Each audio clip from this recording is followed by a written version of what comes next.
கூண்டோடு காலியாகிறது. விசிக top தலைகள் மொத்தமாக திமுகவில் ஐக்கியம்.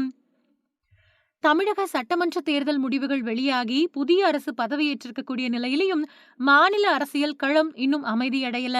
அடுத்தடுத்து அரங்கேறக்கூடிய அதிரடி அரசியல் நகர்வுகளால தமிழக அரசியல் சூழல் தொடர்ந்து உச்சக்கட்ட பரபரப்பிலேயே நீடிச்சிட்டு வருது.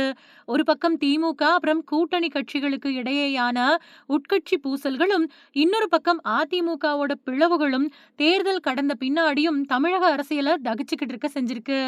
அரசியல் வட்டாரத்துல இப்போ கசிஞ்சிருக்கக்கூடிய ரொம்பவே முக்கிய தகவல், விடுதலை சிறுத்தைகள் கட்சியோட முன்னணி தலைவர்களா வலம் வரக்கூடிய முன்னாள் சட்டமன்ற உறுப்பினர்கள் 4 பேரு திமுகவில் இணைய தயாராயிட்டு வராங்க அப்படிங்கறதுதான். விசிகாவோட முக்கிய முகங்களா அறியப்பட்ட பனையூர் பாபு, ஆலூர் ஷானவாஸ், சிந்தனை செல்வன் அப்புறம் எஸ் பாலாஜி, இந்த 4 முன்னாள் எம்எல்ஏக்களும் சீக்கிரமா அவங்கள திமுகவில் இணைச்சுக்க போறதா தகவல்கள் வெளியாயிட்டு வருது.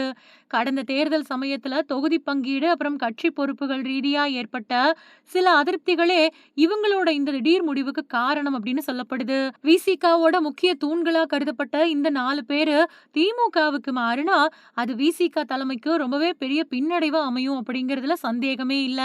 இன்னொரு பக்கம் அதிமுகவுல நிலவிட்டு வரக்கூடிய உட்கட்சி மோதல்கள் இப்போ உச்சகட்டத்தை எட்டி இருக்கு. அதிமுக பொதுச் செயலாளர் எடப்பாடி பழனிசாமிக்கும் கட்சியோட முக்கிய புள்ளியான எஸ்பி வேலுமணி தலைமையிலான அதிருப்தி முகாமுக்கும் இடையில தீவிர பனிப்போர் நடந்துட்டு வந்தது. இந்த சூழல்ல 2 தரப்புக்கும் இடையேயான சமாதான பேச்சுவார்த்தை சீக்கிரத்திலேயே சென்னையில நடக்க போறதா தெரியுது. கட்சியோட மூத்த தலைவர்கள் சில பேரு 2 தரப்பையும் உட்கார வச்சு பேச திட்டம் போட்டிருக்காங்க. சட்டமன்ற தேர்தல் முடிவுகளுக்கு பின்னாடி தமிழக வெற்றிக் கழக தலைவர் விஜய் தலைமையில புதிய அரசு அமைஞ்சதை தொடர்ந்து எஸ்பி வேலுமணி அப்புறம் சி.வி. சண்முகம் தலைமையிலான அணியினர் தாவேக அரசுக்கு ஆதரவளிக்க ரெடியானாங்க. விஜய் கூட நெருக்கம் காட்டி புதிய ஆட்சியில முக்கிய பங்கு பெறலாம் அப்படின்னு வேலுமணி தரப்பு கணக்கு போட்டுது. இருந்தாலும் வேலுமணி முகாமோட கணக்குகள் தவிடுபொடி ஆயிடுச்சு. ஆட்சியில அவங்களுக்கு பங்கு கிடைக்கும் அப்படின்னு எதிர்பார்த்த வேலுமணி தரப்பினருக்கு தாவேக அரசுல எந்த ஒரு அமைச்சர் பதவியோ இல்லனா முக்கிய பொறுப்போ வழங்கப்படல.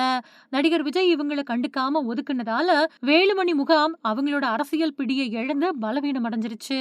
தாவேக அரசு கிட்ட இருந்து எதிர்பார்த்த ஆதரவு கிடைக்காததால வேற வழி இல்லாம மறுபடியும் எடப்பாடி பழனிசாமி கூட சமரசம் செஞ்சுக்க கூடிய நிலைக்கு வேலுமணி தரப்பு தள்ளப்பட்டிருக்கு. இந்த பலவீனத்தை பயன்படுத்திக்கிட்டு கட்சியில தன்னோட ஒற்றை தலைமை பிடிய மேலும் வலுவாக்க எடப்பாடி பழனிசாமி திட்டம் போட்டு வராரு. தேர்தல் முடிஞ்சு புதிய ஆட்சி அமைஞ்சாலும் கட்சி தாவல்களும் சமாதான பேச்சுவார்த்தைகளும் ரகசிய கூட்டங்களுமா தமிழக அரசியல் களம் இன்னும் சில காலத்துக்கு ஓயாது அப்படின்னு தான் தோணுது.